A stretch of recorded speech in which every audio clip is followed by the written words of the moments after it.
Tengo algunos gráficos que los voy a pasar primero, sin enlazarlos con la charla propiamente dicha, pero serían más bien informativos acerca de en qué punto estamos. Bueno, este gráfico nos muestra la evolución del Producto Bruto Interno en los últimos 10 años. Después de la caída de la crisis internacional, el Producto Bruto se recupera, pero vemos que entre el 2011 y el 2017 prácticamente hay un estancamiento, con subidas en los años impares y bajada en los años pares. Faltaría proyectar la línea del 2018 con la caída que está pronosticada. Este gráfico nos muestra la inversión en la Argentina, la inversión de capital en la Argentina, que incluye las inversiones en la industria y la construcción. Lo que muestra este gráfico es que el nivel de inversión en la Argentina es muy bajo en relación a otros países. La inversión, principalmente la inversión productiva, es muy baja en la Argentina en relación a otros países. Acá nos muestra lo mismo en precios constantes del 2004. Este gráfico nos muestra el balance de la cuenta corriente, que es sobre lo que me voy a referir bastante, que es tiene que ver con el sector externo de la economía argentina. El balance en cuenta corriente reúne el resultado de la balanza comercial, exportaciones menos importaciones, el resultado de la balanza de rentas, las que salen y las que entran, y de servicios, los que se pagan y los que se cobran. Lo que muestra este gráfico, que es muy importante, es que desde el año 2010 prácticamente, la Argentina entró en un campo deficitario, crecientemente deficitario en materia de sector externo. Llegando en el 2017, la balanza en cuenta corriente a ser negativa en 30.000 millones de dólares. Y fue de 15.000 en el 2016 y otros 15.000 aproximadamente en el 2015. Acá nos muestra esa misma balanza en porcentajes del PBI. Hasta el 2017 vemos que el déficit de la balanza en cuenta corriente alcanzó al 6% negativo. Este gráfico nos muestra la evolución de las exportaciones. Prácticamente también están estancadas. No han podido subir después del rebote hasta el 2011. Esto nos muestra el resultado de la balanza de comercio de los productos industriales. Entonces, vemos que permanentemente la balanza de productos industriales es negativa y crecientemente negativa. Es decir, que nos está mostrando que tenemos una industria no exportadora y que está dependiendo de importaciones de materias primas, productos intermedios y bienes de capital. Además de cómo, en la medida en que se fue abriendo el comercio exterior, comenzaron a entrar productos de consumo, artículos de lujo y otras variables. Acá nos muestra la evolución de la deuda pública. No es solo la externa, incluye la externa y la interna, deuda del Estado Nacional, y la evolución a partir del 2008, que es creciente hasta el 2015, y cuando cambia el gobierno la tendencia se hace mucho más ascendente. Tiende al infinito, sí. A más infinito. Esta es la deuda pública en moneda extranjera, también creciente. Bueno, esta es una evolución de precios. Acá estamos, por eso en cualquier cosa podemos hablarlo después. Se ha abierto una brecha muy grande entre los precios mayoristas, que es la línea del medio, la línea del medio respecto de los precios minoristas, y está el gráfico comparando la evolución de los precios con el dólar. El hecho de que los precios mayoristas sea muy superior a la evolución a los minoristas significa que hay una porción todavía de incremento de precios que no se ha trasladado al consumo. Acá hay unos cuadros que muestran situación mundial, son gráficos tomados del Fondo Monetario Internacional, donde muestra algunos datos sobre la evolución, sobre el momento que se está viviendo desde el punto de vista comercial en el mundo. Entonces tenemos índice de precios de alimentos en caída, digo esto porque es lo que exporta la Argentina, materias primas en caída, harina de soja en caída, bastante pronunciada, aceite de soja también, carne también, y algunos productos industriales que suben son los que se importan, en este caso fertilizantes. Bueno, el tema sería, con estos datos, abordar el título de la charla,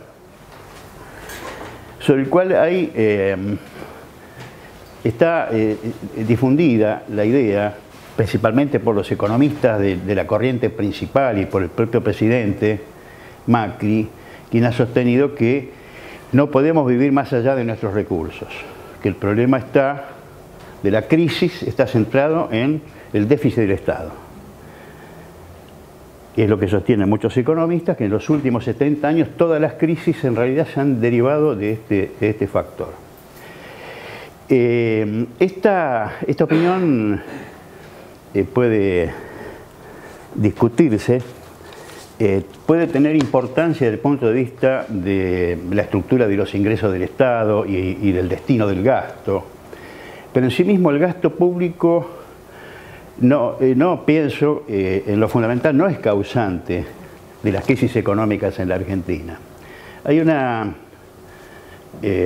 posición, una explicación dada por Keynes en su momento, de que en situación de relativo desempleo de los recursos, del empleo humano y del resto de los recursos, un incremento en el gasto público contra deuda, por ejemplo, puede significar un aumento del nivel de actividad, porque a medida que se invierte, que se toma deuda, el Estado toma deuda para incrementar el gasto, y ese gasto se destina a pagar salarios o contratar empresas para obras públicas y por lo tanto aumentar las ganancias, en esa medida puede rebotar como un aumento de la producción. Puede haber un aumento de precios, pero en definitiva puede producir un aumento en el nivel de actividad.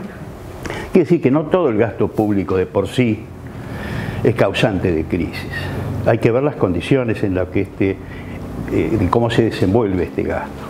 Contra esta posición, que es la más difundida, pienso que hay que volver a algunas explicaciones de los economistas estructuralistas que ponen el foco en el sector externo de la economía. Y en el caso argentino, la cuestión pasa por lo siguiente. La Argentina tiene exportaciones que en este momento están prácticamente estancadas, que lo principal, como vimos, provienen del sector primario, del sector agroexportador, del sector agrario.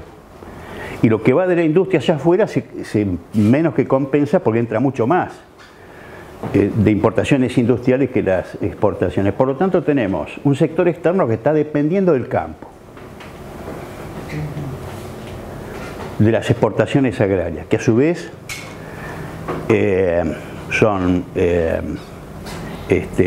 toman precios internacionales, tienen alta productividad, ¿no? Y es parte de la vieja inserción de la Argentina como país agroexportador desde el fin del siglo XIX hasta el día de la fecha. Y al mismo tiempo tenemos un sector industrial que se desarrolló bastante sistemáticamente desde la crisis del 30 en adelante, por la vía de la sustitución de importaciones, empezando por la industria liviana y luego avanzando grados en la complejidad de la industrialización. Pero este sector industrial en la Argentina no alcanzó a una integración de manera que poder romper con la dependencia de la importación permanente de materias primas, medios de producción, técnicas importadas, etcétera, de manera que es un sector industrial importador. ¿Qué pasa? Que cada avance en el desarrollo argentino, que implica avance en la industrialización, porque para un país de 45 millones de habitantes no puede vivir exclusivamente de la producción agropecuaria. Todo avance de la industrialización repercute en el sector externo porque implica una demanda de divisas que está dependiendo del sector primario, del agrario. Y cuando esta industrialización avanza en algún grado importante, aparece el estrangulamiento del sector externo, la incapacidad del sector primario de obtener, de conseguir las divisas necesarias para sostener el desarrollo industrial. Entonces tenemos un problema estructural, conocido como el estrangulamiento del sector externo. Es como una especie de cepo o límite al desarrollo económico argentino. A este planteo, desde el punto de vista de las ramas de la producción, habría que agregarle otro tema bastante delicado, que es el problema de los sistemas de propiedad. Porque, por ejemplo, en el caso de las exportaciones agrarias, ¿qué predomina? Predomina los grandes propietarios de campos, hoy vinculados con los pools de siembra, ¿no? Sabemos que, por ejemplo, en la producción de soja, 1.700 productores están produciendo más del 55% de la cosecha de soja. Quiere decir que hay una alta concentración y eso da a estos sectores un alto poder en relación a si las políticas gubernamentales satisfacen sus intereses o no. Y el poder que tienen, ¿cuál es? Retirar los campos de la producción, porque son los que controlan este factor. Nuestro país se ha encontrado con esto, ha chocado varias veces en su historia con este problema, desde los tiempos del IAPI hasta no hace mucho con la resolución 125. Y el otro problema, que tiene que ver con los sistemas de propiedad, y que también es delicado tratarlo porque no se discute esto con la suficiente intensidad, es el problema de la inversión del capital extranjero en la economía argentina. El INDEC, por ejemplo, de las estadísticas del 2014, publica que de las 500 principales empresas, 315 son extranjeras. Y del resto, la mayoría están vinculadas al capital extranjero. Entonces, ¿qué pasa? Estos capitales están invertidos en la industria, en las finanzas, en los transportes, también en el campo, ¿no? Han estado comprando campos en el último periodo. Pero lo principal es que las ganancias de estos sectores, que son por lo general super ganancias porque tienen posiciones dominantes en cada una de sus ramas, se reinvierten en la Argentina en una medida pequeña, en la medida en que la Argentina es un buen lugar para expandir sus negocios, pero en la medida en que hay otros lugares en el mundo mejores para expandir sus negocios, estas ganancias se van. El primer gráfico nos mostraba una situación de estancamiento en el Producto Bruto. ¿Qué han hecho los capitales extranjeros? Se han ido en la medida que pudieron. Entonces, ¿qué pasa cuando el capital extranjero retira sus ganancias de la Argentina? Supongamos, para dar un ejemplo, tenemos la cosecha de soja, ¿no? 20.000 millones de dólares en sus distintas variantes. Supongamos que la demanda del capital extranjero son 10.000 millones de dólares, que vienen a retirar ganancias por 10.000 millones de dólares. Se exportan los dólares, entran 20.000 millones, individualmente todos ganan, las empresas exportadoras, los productores, etc. Pero a nivel social, ¿qué es lo que está ocurriendo? Que la mitad de esa exportación de soja queda en el exterior sin contrapartida. Porque de esos 20.000 millones que entran a la Argentina, 10.000 hay que entregárselo a quienes están demandando divisas para llevárselas.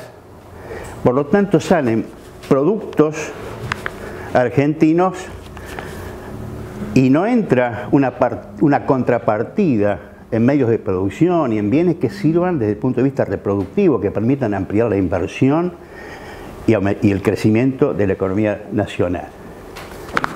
Es decir, que para un país como el nuestro, que no tiene inversiones en el exterior que le permitan rentas que compensen esta salida, el problema es un problema, la inversión del capital extranjero.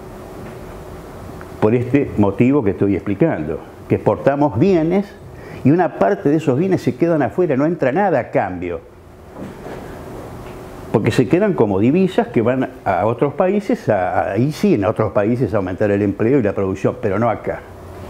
Perdón, Sí. Ricardo, ¿y no hay un tope No. de esas divisas para el No, Uruguay? bueno, en algunas épocas dependió de los gobiernos, ¿no es cierto? En el caso, por ejemplo, Puede de... llevar todas las divisas.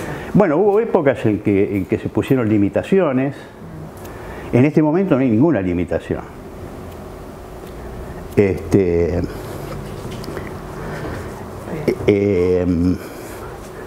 Entonces, digamos que entonces, ¿qué tenemos? ¿Qué panorama tenemos en el sector externo? Tenemos dólares genuinos originados en el sector agropecuario y una demanda de divisas de una industria importadora que tiene que competir con la demanda de divisas de los capitales que se quieren ir. Y además tiene que competir con la demanda de divisas de los acreedores financieros que quieren que se les pague los intereses de la deuda externa. Bueno, esto es lo que llamamos estrangulamiento del sector externo. Esto es lo que ha ocurrido en nuestro país desde hace 70 años. No ha sido el problema del déficit fiscal, sino ha sido este problema en el sector externo. Es como si en un país desarrollado, por ejemplo, la producción se desarrolla hasta que aparece la superproducción. Las empresas producen tanto que no hay suficiente demanda y bueno, ahí se abarrotan los mercados, caen las ganancias, etcétera, y vienen las crisis. En nuestro país, mucho antes de la superproducción, tenemos el cepo del estrangulamiento externo. Porque estamos dependiendo que el campo entregue las divisas necesarias para que el crecimiento prosiga. Y como si prosigue el crecimiento, aumenta la demanda de divisas, porque el crecimiento en este país tiene que pasar por la industria, porque si no, no hay empleo para la mayoría de la población. En la medida en que hay crecimiento, hay mayor presión sobre el sector externo y esta competencia por las pocas divisas que se están obteniendo en el último periodo.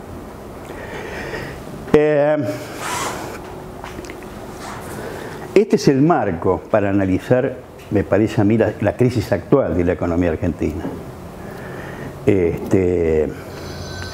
No es que la economía argentina no produzca suficiente ahorro, porque hay teorías, por ejemplo, la CEPAL siempre dijo que había que apelar al capital extranjero porque acá no había ahorro suficiente y por lo tanto había que complementar la inversión con la inversión extranjera.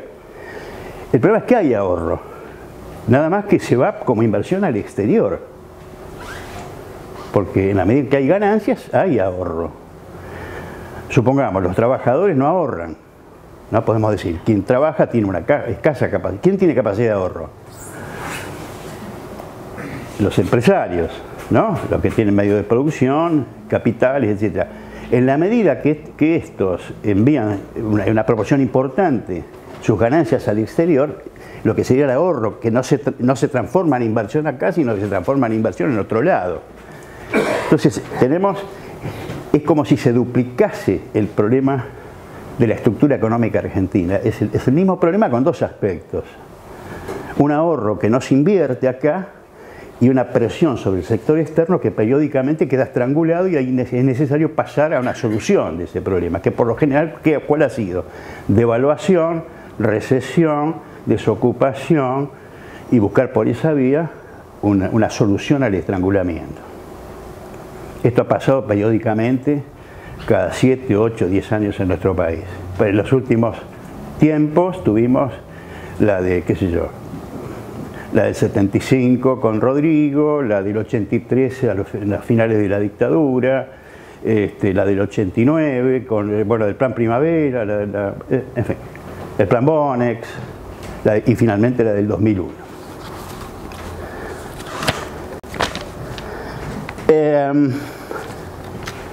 Ahora, otro aspecto que quería tocar es que esta situación particular ha provocado la existencia en nuestro país de una suerte de péndulo económico y también político. ¿En qué consiste el péndulo? Se han aplicado políticas expansivas, podríamos decir desarrollistas, interesadas en avanzar en la industrialización, en aumentar el empleo, etc. Estas políticas, en la medida que chocan con el estrangulamiento del sector externo y no consiguen aumentar la producción vía aumento del gasto, porque ahí la oferta está muy controlada, estas políticas terminan teniendo que ser sucedidas por políticas opuestas, que son las que van al ajuste. Entonces, producido una situación de estrangulamiento en el sector externo, aparecen las soluciones devaluacionistas, que producen una recesión y buscan por esa vía una solución. Esto ha sido un péndulo bastante permanente desde el punto de vista económico. Antes de la crisis, antes de la dictadura, por ejemplo, se hablaba del stop and go. Los gobiernos hacían un par de años, avanzaban y otro par de años retrocedían mediante una devaluación para poder acomodar los números a esa situación de estrangulamiento. Eso que vimos en el PBI, bueno, lo que vimos en el PBI que hacía un año con otro, ahora últimamente es los años pares. La economía cae y los impares suben. Los años pares sería el stop. Se ajustan las cosas para que los números mantener un equilibrio macroeconómico. En los años impares, que hay elecciones, se suelta un poco la manija para conseguir un consenso tal que permita que haya una chance electoral. Está todo fríamente calculado. Bien.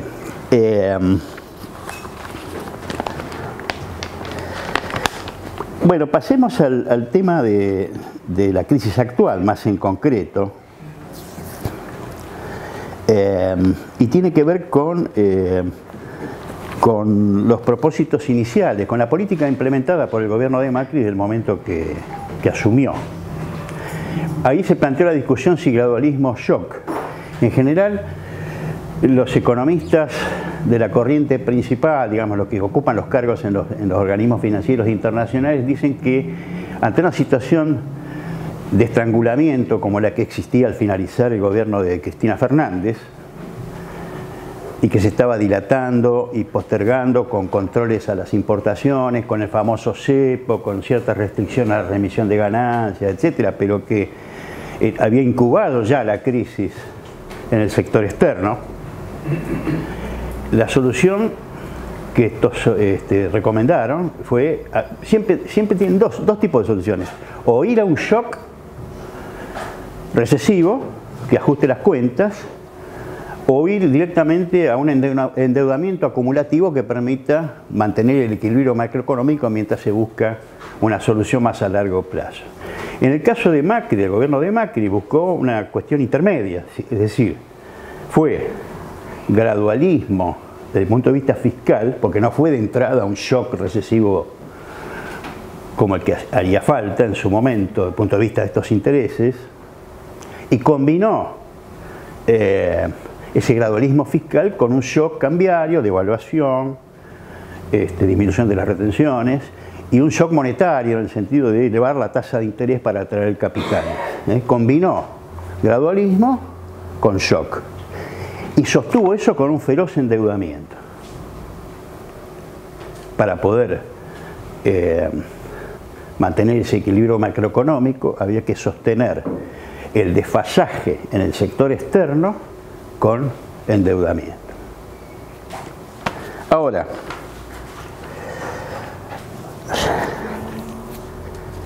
habría que decir que ¿por qué en definitiva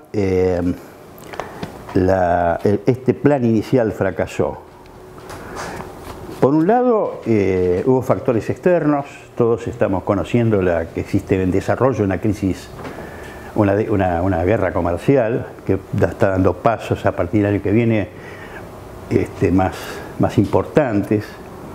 Alzan la tasa de interés en Estados Unidos, lo que ha determinado esta caída en el precio de las materias primas y un encarecimiento de los préstamos internacionales, y por lo tanto afecta a la economía argentina. Pero lo principal no han sido los factores externos, sino los factores internos.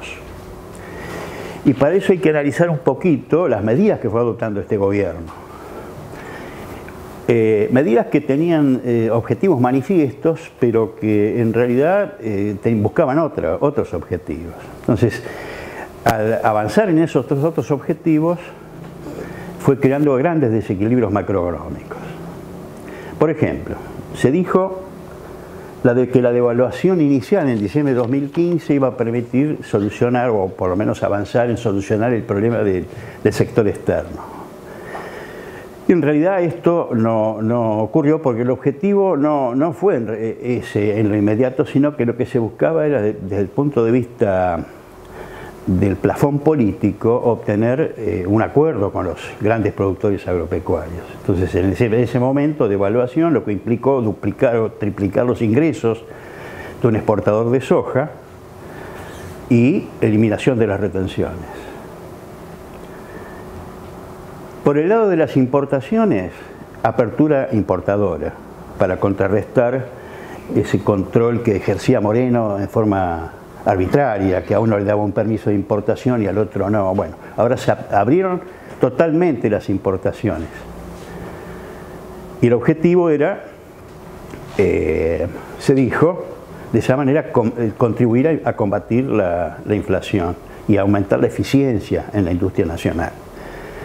En realidad lo que ocurrió fue que la industria, buena parte de la industria, los sectores, las pymes y medianas empresas, se encontraron atrapadas entre la apertura importadora y las altas tasas de interés que se habían implementado para atraer capitales golondrina. Y por lo tanto fue muy penoso la evolución de ese sector en la economía. Tengamos en cuenta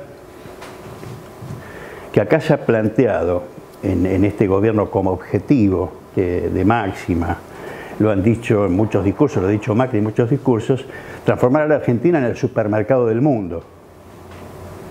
Lo habrán escuchado. ¿Qué significa supermercado del mundo? Significa que si esto madura, no vamos a tener una industria metalmecánica, atómica, etc. Vamos a tener, sobre las exportaciones agropecuarias, una industria que procese en algún grado los productos primarios, exportaciones extractivas de minería, algo de pesca, algo de energía, y punto. Por lo tanto, es un programa que en la apertura de las importaciones no contemplaba el desarrollo de una industria integrada, capaz de ir independizándonos en este aspecto del resto del mundo, sino más bien esto que ocurrió: apretar a gran parte de la estructura industrial entre las dos partes de la tijera. Por un lado la apertura importadora y por otro lado las altas tasas de interés que inhibían la toma de créditos para el desarrollo. Otro aspecto importante, otra medida importante que tomaron de entrada fue la liberación de los movimientos de capital, que se suponía, a la par del endeudamiento, que esto se hacía para aumentar la inversión productiva, que iba a haber una lluvia de capitales para aumentar la inversión productiva. El objetivo de fondo, en realidad, era endeudar a la Argentina y permitir el ingreso de capital golondrina para abastecer de dólares esa demanda insatisfecha que presionaba sobre el sector externo. Este endeudamiento y la entrada de estos capitales, que fluctúan rápidamente, que entran y salen muy rápidamente, no fue para promover la inversión productiva, si bien lo hubieran deseado, pero de hecho en la coyuntura no fue así, sino que permitió financiar el estrangulamiento en el sector externo y mantener un aparente equilibrio, una aparente estabilidad macroeconómica en ese plano. Eso permitió a la vez, después del periodo del kirchnerismo, que una demanda insatisfecha de remisión de capitales al exterior tuviera lugar. Y entonces, en un corto plazo, se fueron del país, en el año 16 y 17, 2016-2017, 45.000 millones de dólares por la vía de la balanza en cuenta corriente. 15.000 millones en el 2016 y 30.000 en el 2017. Por déficit comercial, por giro de ganancias y royalties y otros beneficios al exterior y pago de intereses de la deuda. y a la vez salieran hasta marzo del 2018, antes de la fuga, antes de la disparada hacia el dólar, 60.000 millones de dólares. La contabilidad del Estado habla de particulares no financieros, digamos, gente que compra dólares para llevárselo al exterior y meterlo en el colchón. De manera que el endeudamiento y esta entrada de dólares funcionó para cubrir 45.000 millones de dólares de la pérdida de la balanza en cuenta corriente y 60.000 millones de dólares de fuga de capitales, o de dólares si quieren.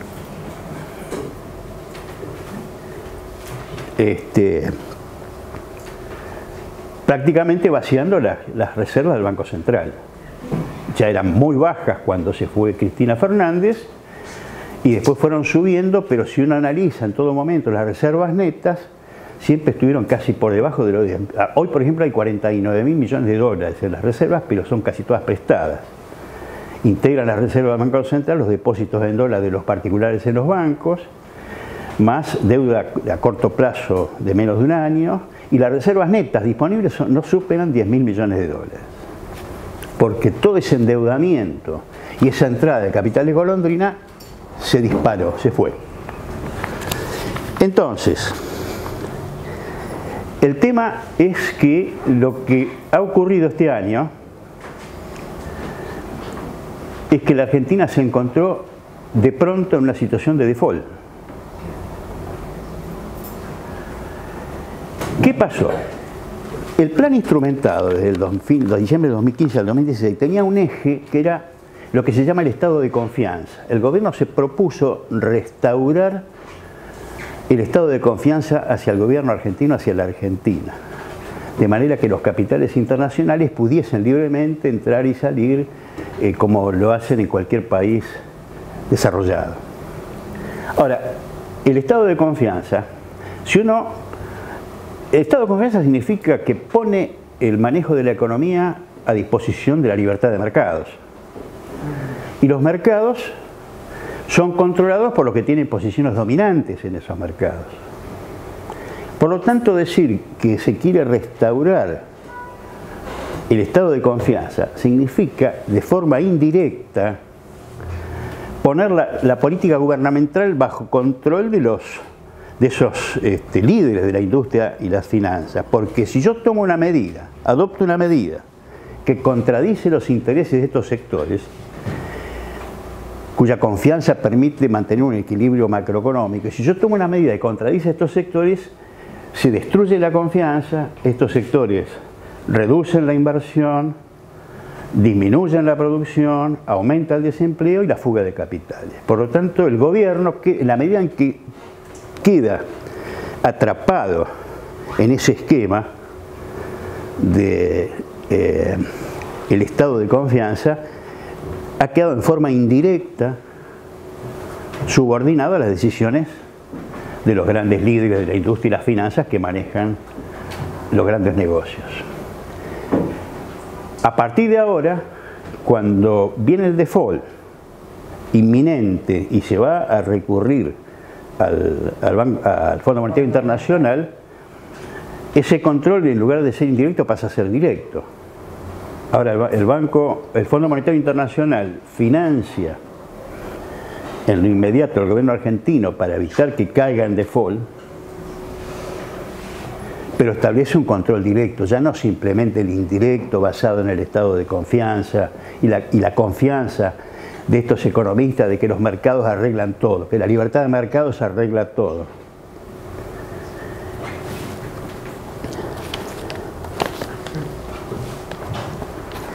En lo inmediato la crisis se desató por la bomba de las LEVAC.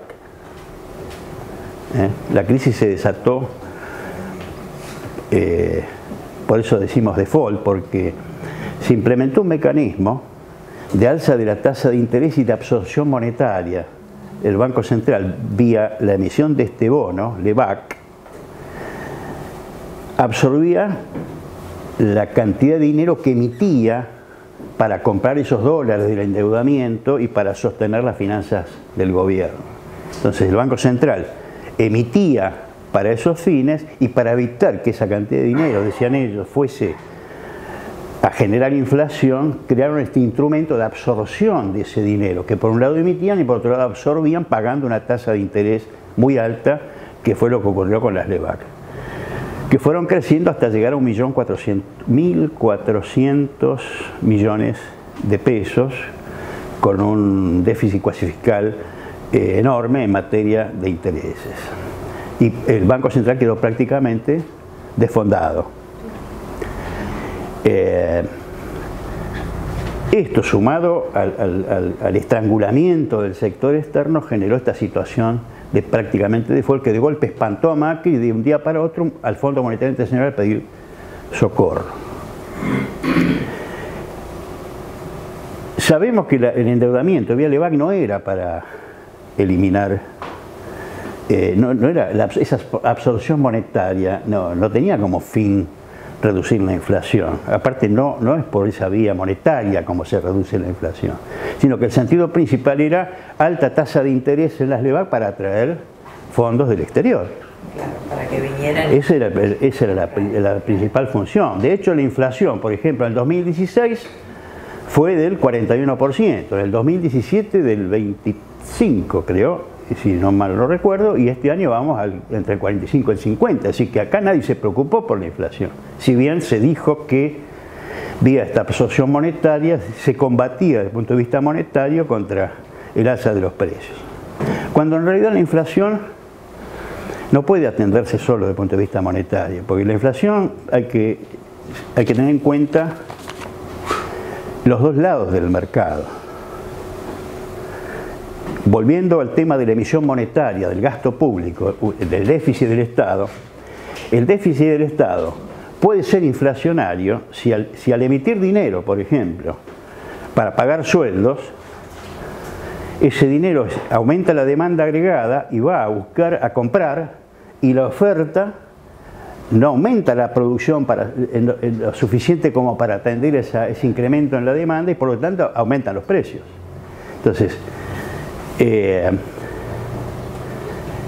para saber si una emisión monetaria, si el gasto del Estado es o no inflacionario, hay que atender los dos lados del mercado.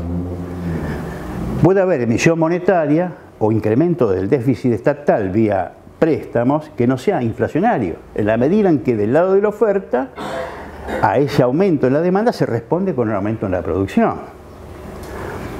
Ahora, si el gasto del Estado se incrementa en factores no reproductivos que no aumentan la demanda agregada, por ejemplo, si va hacia el pago de intereses de la deuda externa, o va al pago de sobreprecios en la obra pública, o se destina a fines que no son reproductivos, ese gasto sí va a ser inflacionario, porque es una cantidad de dinero que se vuelca sin que genere ninguna repercusión del lado de la producción.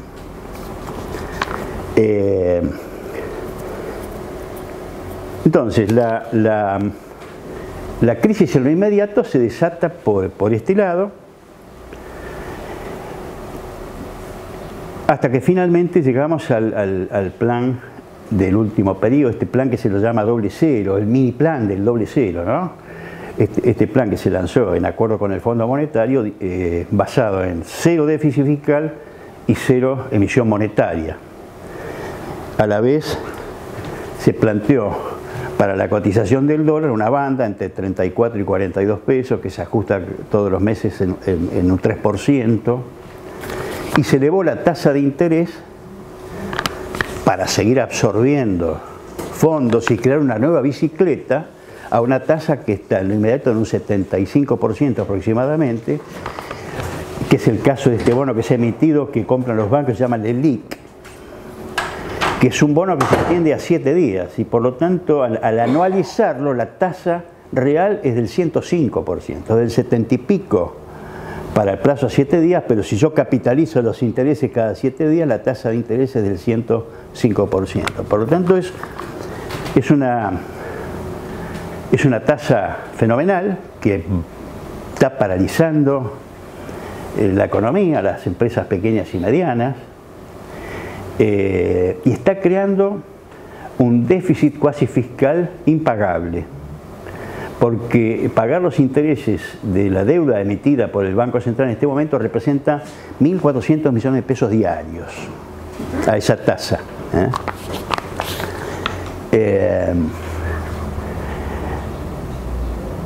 En definitiva, este plan de último recurso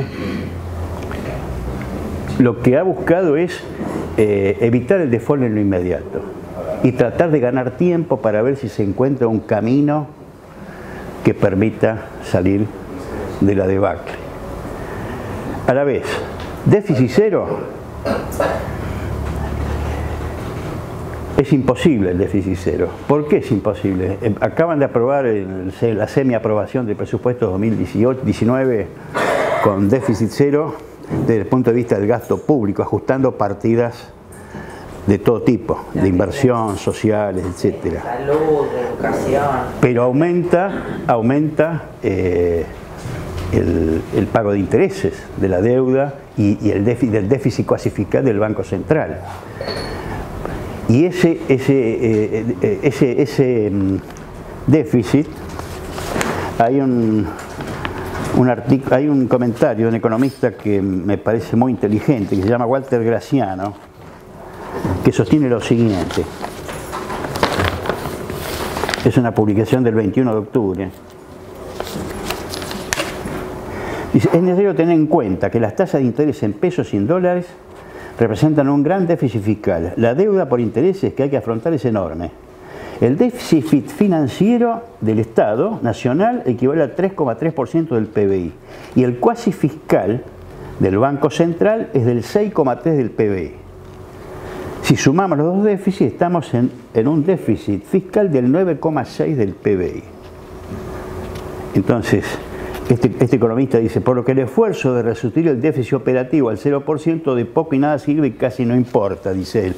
Le importa a la gente que va a sufrirlo.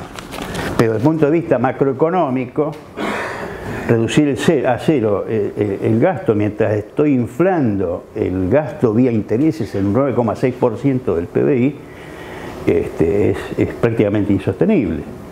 Y lo mismo con la emisión... Sí. ¿En el 2001 cuánto era ese déficit? Del 5,3. Ahora estamos en el 9, ¿no? Ahora estaríamos en el 9,6. Sí. O sea que esto y el déficit... Claro, o sea, han agravado las variables que ya venían bastante serias a fines del 2015. Todas se han agravado.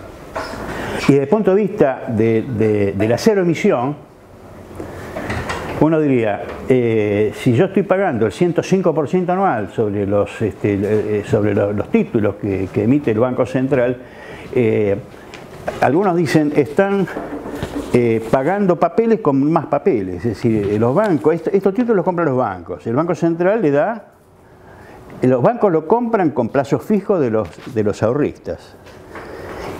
Le pagan el 45, el 50 al ahorrista y colocan esa plata, el 75% en el Banco Central. El Banco Central a los 7 días se renueva y le paga los intereses con más papeles. Entonces la bola va creciendo.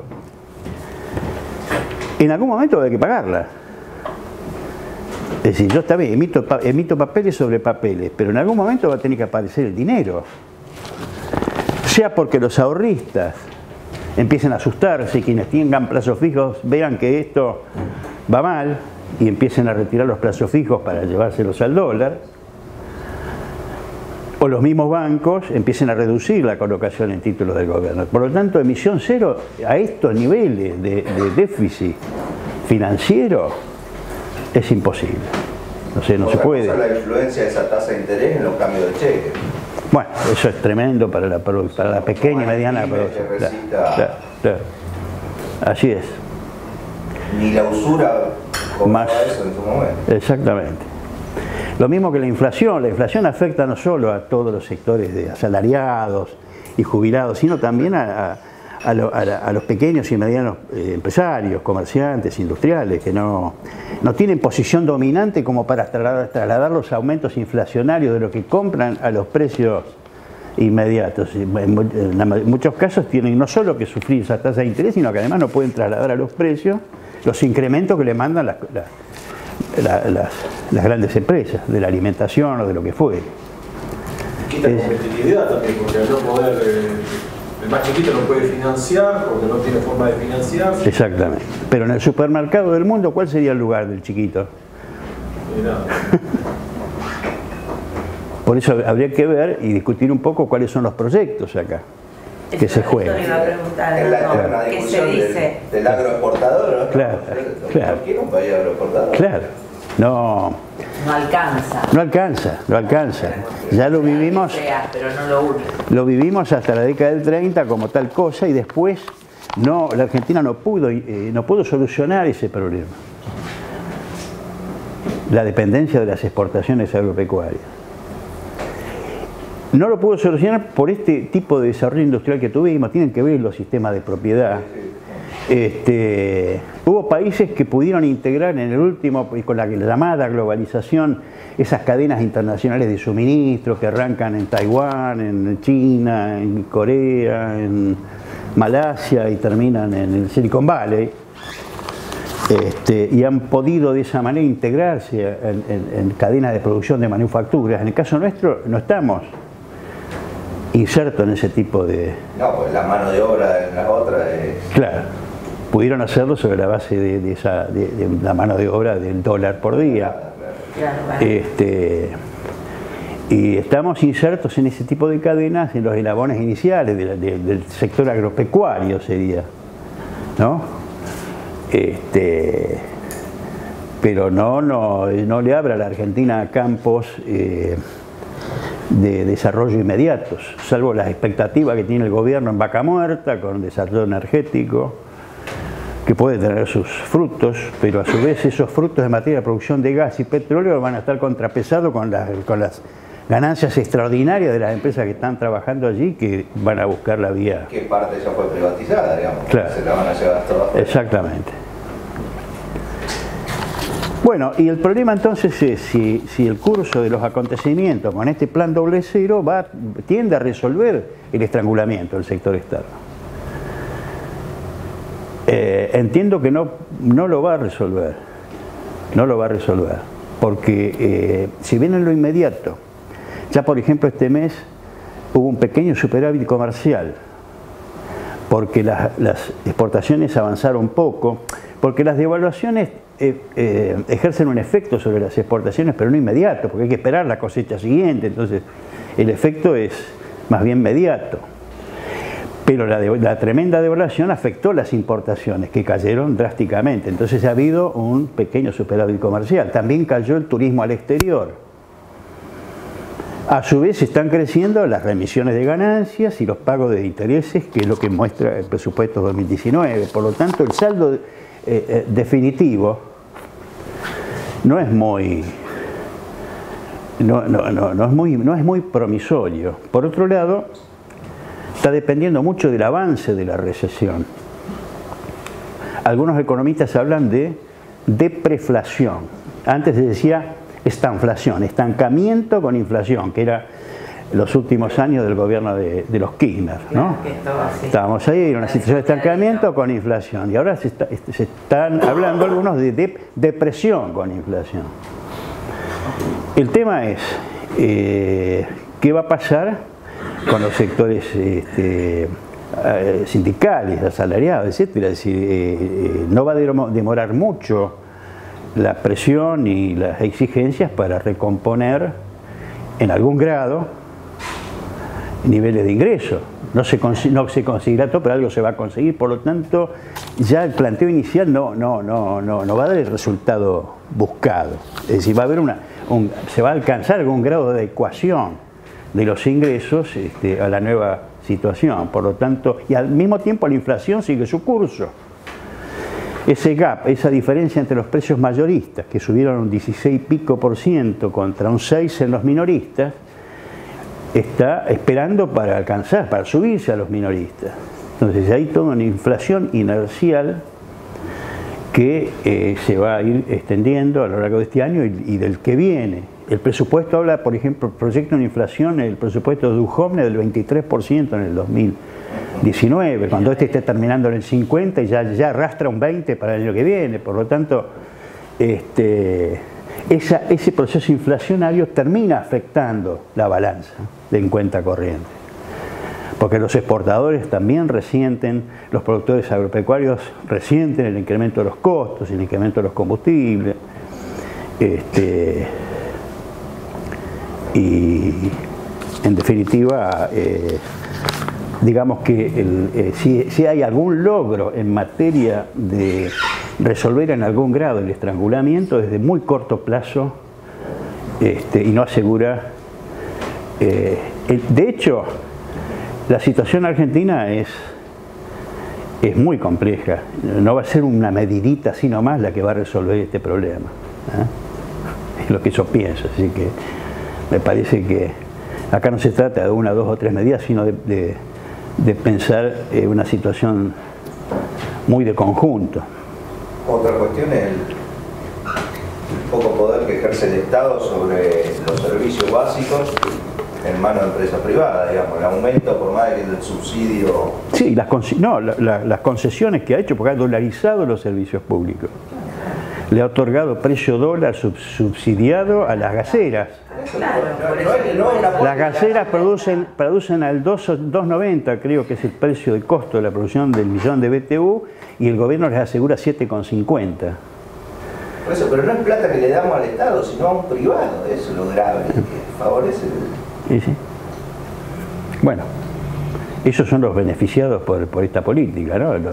En general, los exportadores, las multinacionales que operan en el campo de la agroexportación, los petroleros, los gaseros, los concesionarios de servicios públicos, las mineras, es decir, todo lo que tengan algún vínculo con la exportación y este sistema generoso en materia de servicios públicos. Todo el resto que funciona en relación al mercado interno, incluso grandes empresas, están en aprietes. Porque grandes empresas que ocupan posiciones dominantes, pero que trabajan solo con el mercado interno, también están nerviosas. También aquellas que se han endeudado en dólares, que de golpe la deuda en dólares se le multiplicó por 2 prácticamente, en pesos, claro. Y por lo tanto, si uno mira los balances, de las empresas que cotizan en bolsa, en el último trimestre casi todas dieron ganancias operativas, y después cuando aplicaron los ajustes por inflación en materia de la deuda dolarizada, muchas dieron resultados negativos, se bajó drásticamente los resultados. Ya muchos dibujan, ¿no? Como es habitual. Bueno, no sé. Quedamos, nos dejaste. ¿Lo decís? Ahora yo digo, ¿cómo hace la Argentina para volver a tener credibilidad a nivel internacional? ¿Quién va a querer venir a invertir hoy en la Argentina? Porque se habla de la credibilidad que... O sea, eso eso es lo que yo te digo de... Se fueron los capitales. ¿Quién va a querer venir a invertir? Y en el programa del gobierno piensan que en el mediano plazo van a lograr un equilibrio macroeconómico y van a restablecer con la ayuda del fondo la confianza, ¿no? Eso es lo que ellos dicen. El tema es que por las variables que estamos analizando no se ve que tenga fruto positivo esta cuestión. El tema, vuelvo a insistir en esta cuestión del estado de confianza. Esta idea que se instaló en la Argentina o en el mundo. En la Argentina se instaló desde los tiempos de la dictadura. Cuando la dictadura tomó una deuda que se transformó en impagable. ¿Se acuerdan que veníamos con una deuda relativamente pequeña cuando terminó el gobierno peronista? Después la dictadura la multiplicó por 5 y ahí se transformó en un fardo que era impagable, que no se podían pagar los intereses, etc. La Argentina quedó atrapada en esa situación. Una gran parte de las políticas gubernamentales, lo que le pasó a Alfonsín y al propio Menem, una gran parte de las políticas gubernamentales que no podían desplegarse porque tenían el condicionamiento del estado de confianza de los acreedores. Y cualquier medida que iba en contra de esta situación implicaba un corte en el financiamiento, una retirada de capitales y demás. Esa es la consecuencia de estas políticas que confían ciegamente en la idea de que los mercados, dejados a su propio desarrollo, resuelven todos los problemas. Y esto está sabido, incluso desde el punto de vista de los intereses del capitalismo en su enésima potencia, desde Keynes en la década del 30, que el mercado no resuelve las condiciones. Claro, es una construcción política. Yo desde el Estado puedo decir, construyo políticamente la idea de la libertad de mercados para que los grandes operadores controlen, ¿no? Pero desde Keynes se supo que era posible una intervención del Estado para estabilizar el capitalismo, la economía del capitalismo, que dejada a sus propias fuerzas llevaba inevitablemente al derrumbe. Entonces, él proponía eso que acá se ha usado permanentemente, que es el famoso truco financiero.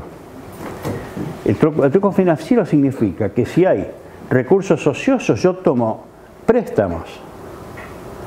El Estado toma préstamos y los invierte, o paga salarios. Él hablaba de pico y pala, de una cantidad de obreros que a la mañana hicieran pollo y a la tarde los taparan. Pero al pagar salario de ese modo, eso iba a incrementar la demanda de alimentos. La demanda de alimentos iba a hacer que la fábrica de alimentos aumentaran la producción y demandaran más materias primas y por lo tanto reactivaban la economía.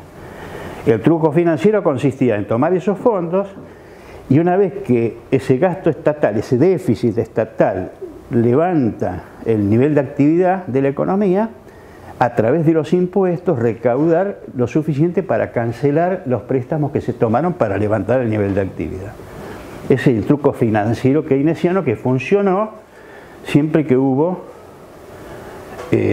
una situación de relativa desocupación de los medios, ¿no? de trabajadores y de medios de producción. No funciona el keynesianismo cuando hay pleno empleo, porque crea inflación.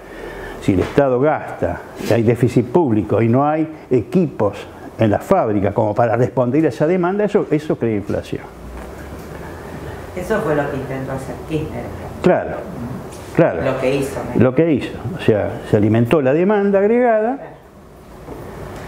Era una situación donde esa demanda agregada tenía que impulsar a la industria, aumentar su nivel de actividad, lo cual generaba problemas en el sector externo. Y a su vez esa industria no estaba equipada o no tenían suficiente confianza como para aumentar las inversiones. Y por lo tanto, el camino ¿cuál fue? Aumentar los precios. Por eso tuvimos esa situación de estancamiento, que significaba ese estancamiento significa falta de inversión y a la vez con inflación, ¿no? ¿Se ve alguna lucecita? ¿Hay algo? ¿Hay alguien? Ah, sí.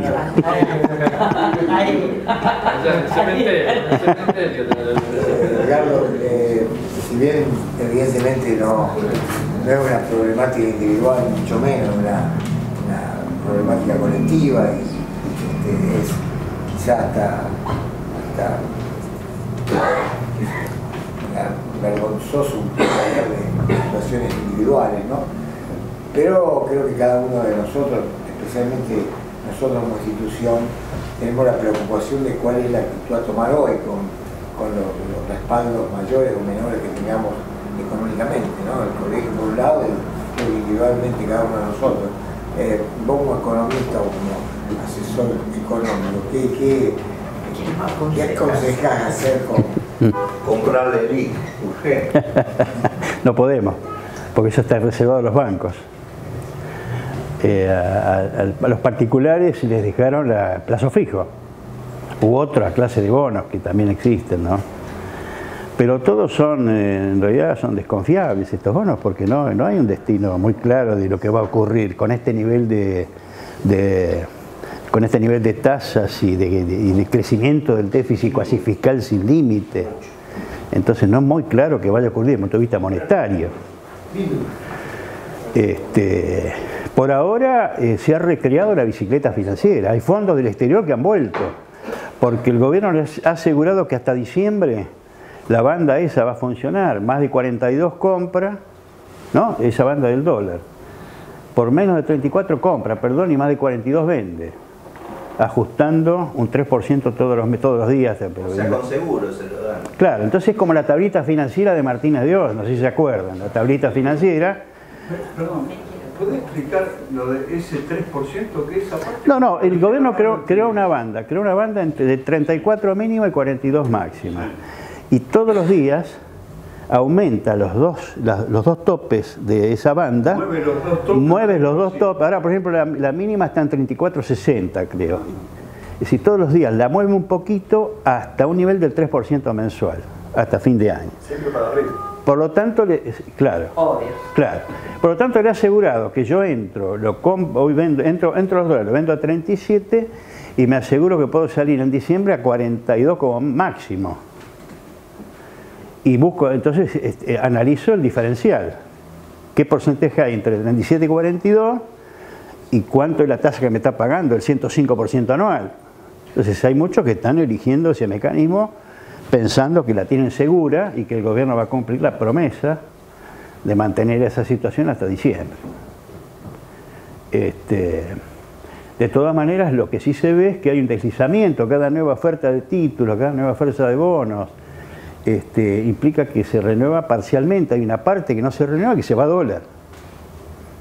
Y está también planteado el tema de los particulares que hacen plazos fijos a tasa interesante, del 45, del 50%, que empiecen a sentir intranquilidad sobre la evolución de la situación y se pasen de vuelta al dólar. Cosa que puede ocurrir ante cualquier cambio brusco en la situación internacional o nacional. Es muy frágil desde el punto de vista financiero. No digamos para la gente, para la economía real que está lanzada hacia la depresión, con situaciones muy críticas, sin paracaídas, y además esta fragilidad financiera, en donde el único objetivo de este plan doble cero ha sido evitar el default. Evitar en lo inmediato el default, asegurando que el dólar más o menos se mantenga dentro de esa banda, recomponer el aflujo de capitales golondrina, sostener con el endeudamiento del Fondo Monetario los pagos de la deuda. Pero por ejemplo, cuando venzan las LELIQ y empieza una corrida sobre las LELIQ, que la gente quiere ahora pagar, no me dé más papel, dame la plata. Ahí no hay Fondo Monetario que valga, porque el Fondo Monetario cumple por la deuda externa en dólares, pero no por la deuda cuasi fiscal del Banco Central, que es en pesos. Entonces habrá que ver qué pasa ahí. ¿Dónde fue toda la plata que nos dio el fondo? Se fue. El fondo entregó 15.000 millones de dólares que se fueron en la fuga del último periodo. Hasta ahora entregó 15.000 millones de dólares. Eso por ahora son papeles. ¿Paga 1.000 millones por día? Sí, 1.400 millones de pesos por día, pero son papeles. En algún momento eso se va a transformar en moneda, en demanda de moneda. Acciones de banco. ¿De qué banco? ¿Qué hacemos? No, a los bancos les puede esperar una solución como la del plan Bonex. Sí, le van a dar bono. Que no haya forma de cancelar las LELIQ y se aparezca un plan Bonex que es a 10 años. Había el economista Stiglitz. ¿Se acuerdan de Stiglitz, un premio Nobel? ¿Cómo fue el plan Bonex después? El plan Bonex transformó, fue con Menem y el primer ministro Herman González, que no pudieron sostener el endeudamiento ni los plazos fijos, no podían devolver los plazos fijos y transformaron todo eso en un bono a 10 años.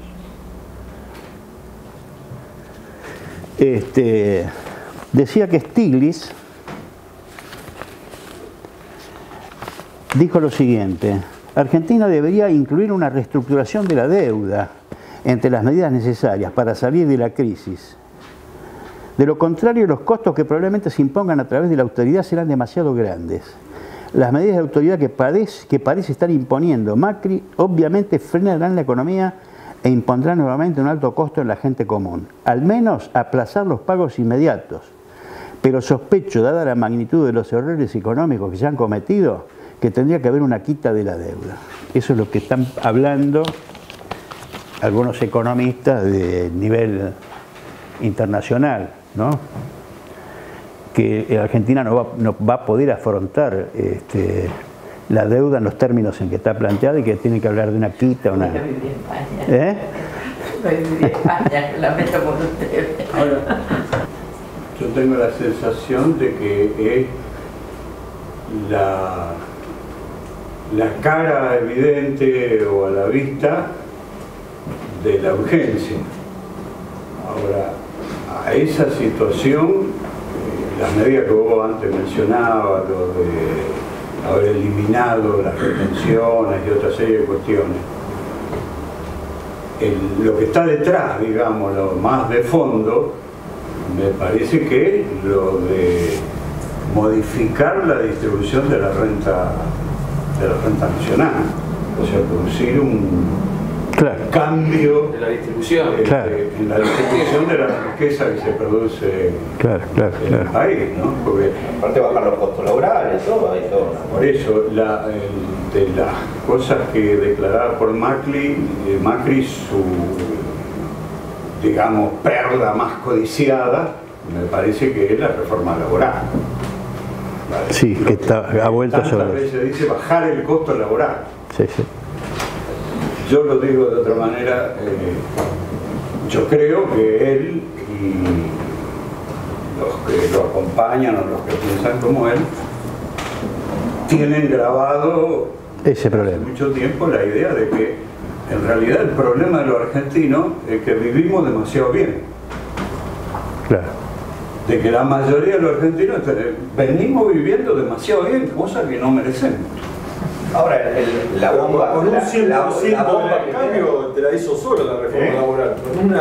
Con duplicar el valor del dólar, de llevarlo de 20 a 40, la reforma laboral te la hizo de un saque, digamos. Sí, pero si me permitís, hacer el valor de un salario en dólares bajó. Pero me parece que eso ¿te salió mal o...? Te engaña, porque eso es la reforma laboral solo en un aspecto, en el aspecto del monto del salario, del poder adquisitivo.